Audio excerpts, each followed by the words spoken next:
This is Sebastian Middle Martinez for Fight Club Rush, here with Patrik Pietilä, who faces Sahil Siraj in Fight Club Rush 16, June 3rd.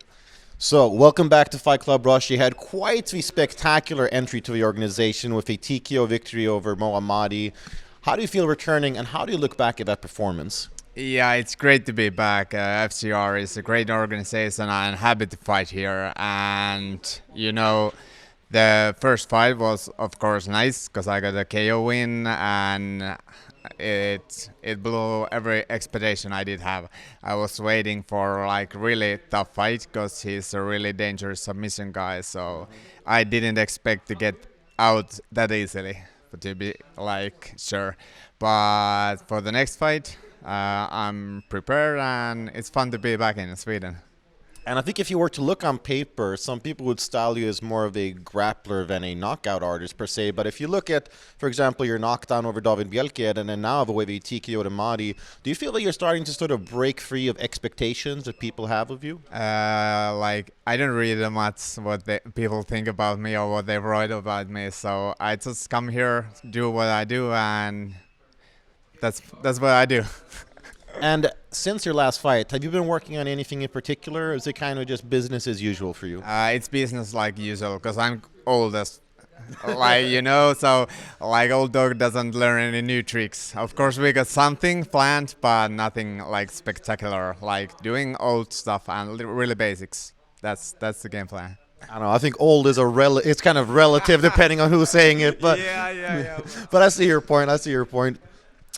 So, heading into this bout, a lot of Swedish media has kind of billed you as the Swede Slayer, which statistically is correct, right? I mean, David Bjelkeden, Alman Popal, Mohammadi, and even though he's Iranian, Saeed Ganji was based in Stockholm and All-Stars for a while as well. So if you count him, that's 4-0 against Swedes.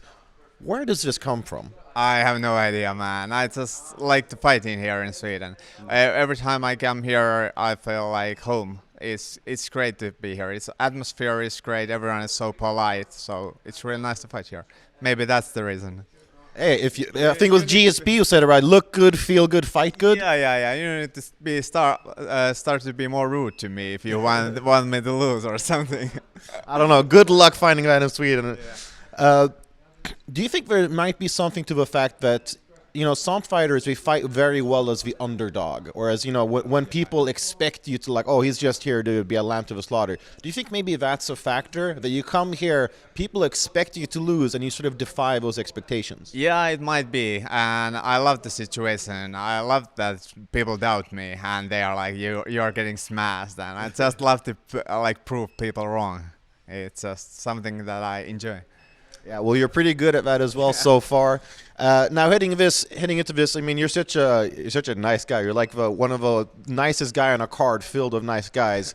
But I gotta wonder, some people feel that Finland was kind of robbed in Eurovision and Sweden stole the win.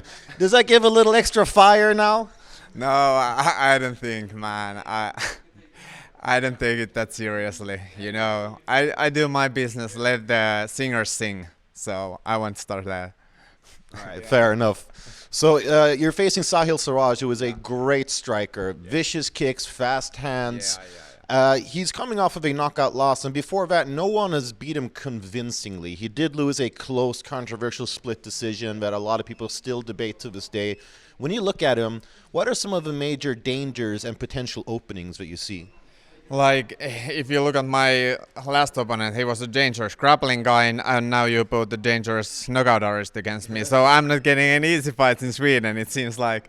But, he's really looking athlete and good striking, so I need to be really careful with him. But I think I'm more experienced, and I just need to take my win in this fight. I need to push him and see if he can make it out.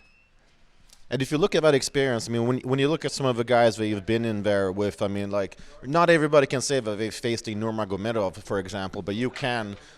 You say that's going to be an important aspect. How do you look at the level of competition that he has faced, and how highly ranked would you say that is? I think he's pretty good tested. I think he's a good fighter, and I don't have anything bad to say about his style. And it's going to be a good fight. I'm expecting a really good fireworks.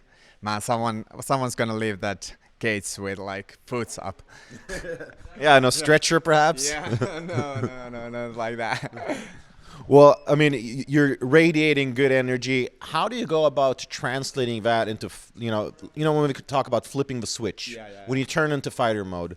How does that process go for you? It's like the fighting is sport for me, If I go play ice hockey or football, it doesn't change. I just enjoy the sport. So I don't go any aggressive mode or stuff like that. I do what I do best, and I have been training for, and I enjoy it. So I don't need to really put like a fighting mode on. It's all time on or off. I don't know, but I feel same now, and I see same way in the cage. All right. Well, I mean, obviously a recipe for success. Rounding things off, you're getting more and more popular here in Sweden as well. Obviously, you've got a following in Finland. What's your message for the fans in Sweden, Finland, and around the world?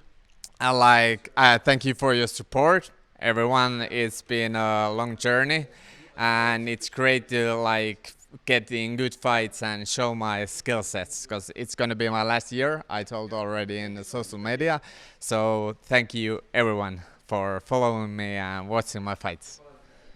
Well, there you have it. Be sure you cannot miss this must-see bout between Patrik Pietilä and Sahil Siraj, FCR 16, only on UFC Fight Pass. Thank you very much. Good luck in the fight. Thank you.